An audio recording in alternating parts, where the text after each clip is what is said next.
आम्ही रसिक कोल्हापूर या ग्रुपच्या वतीनं रंगभूमीवरच्या विविध कलाकृती पाहण्याची संधी कोल्हापूरकरांना नेहमीच मिळते.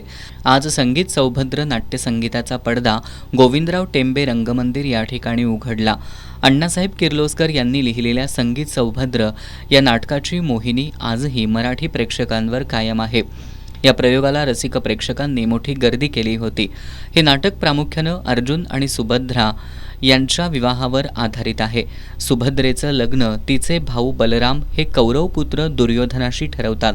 मात्र सुभद्रेचं मन अर्जुनावर जडलेलं असतं.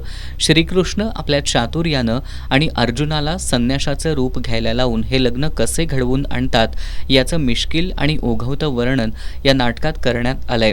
अशोक अवचट दिग्दर्शित या नाटकात मुख्य भूमिकेत सन्मिता धापटे शिंदे, अभिषेक अवचट, यश खेर, चिन्मय जोगळेकर, डॉक्टर ऋतुपर्ण पिंगळे हे कलाकार आहेत.